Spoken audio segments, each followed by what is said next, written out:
कहा गया तो क्योंकि सचिन पायलट ने ऑपरेशन लोटस वन जिसका जिक्र हम कर रहे हैं तो उसमें इन्वॉल्वमेंट थी या नहीं, लेकिन बगावत हुई, नाराज़गी हुई, छिटक कर मानेसर चले गए। आपको लगता है कि इतना कुछ करने के बावजूद राहुल गांधी ने उनको माफ़ कर दिया? ये तो वाकई कांग्रेस के इतिहास की एक अभूतपूर्व घटना है। और ऐसा तो कई दफ़े शत्रु राष्ट्रों में होता है कि आप लाहौर तक पहुंच गए फिर वापस आ गए, संधि समझौता हो गया। तो कुछ ऐसी अद्भुत घटना हुई है।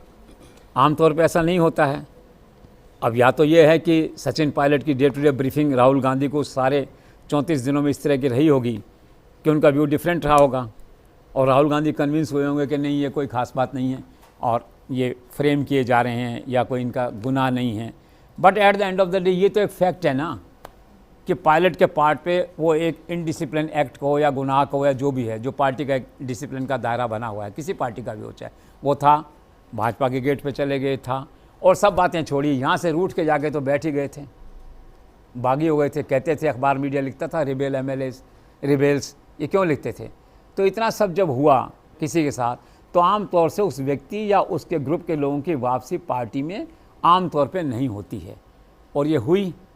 इसका मतलब साफ ये है कि आप ये कहें कि अगर सचिन पायलट से कोई पॉलिटिकल ब्लंडर हुआ था या ऑफेंस हुआ था ये सब करने का या कोई भूल हुई थी तो उस भूल को राहुल गांधी ने कंडोन या माफ़ कर दिया है, एग्जेम्प्ट कर दिया है, ओवरलुक कर दिया है। दिस इज़ ऑल विजिबल, ये दिखता ही है। तो सर क्या ये मैसेज नीचे तक पहुंचाने की कोशिश की जा रही है? क्योंकि अजय माकन ने जिस तरीके से प्रेस नोट और उसमें सचिन पायलट का जिक्र किया और कहा कि ये हमारे एसेट्स हैं। सर ये हमारे एसेट्स हैं, ये संदेश किसको देने के लिए कहा गया? ये संदेश पूरी दुनिया को देने के लिए है और दूसरा ये संदेश खास तौर पे गहलोत कैंप को देने के लिए है। अब गहलोत कैंप के लोग कहते हैं बेचारे देखिए पहले तो हमारी भावनाओं को आप इग्नोर करके उनको पार्टी में ले आए, वापस हमें हर्ट किया और अब आप कह रहे हैं कि उनको ये और करेंगे, असेट हैं ये और कहेंगे ऊपर से।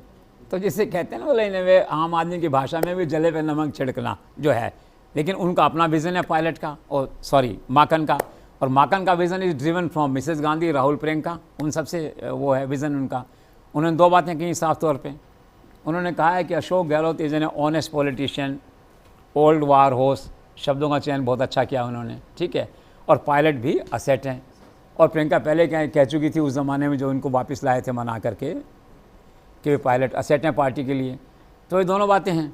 But at the same time उन्होंने फिर आगे बढ़ के एक बात और कही कि बिहार और एमपी में पायलट ने अच्छा काम किया।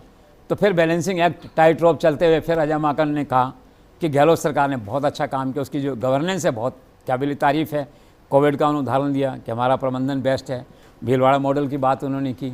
और फिर उन्होंने दूसरा कहा कि जो मृत्यु दर है सबसे कम वो राजस्थान में है, जिसका श्रेय health minister doctor Raghu Sharma को भी जाता है along with the chief minister.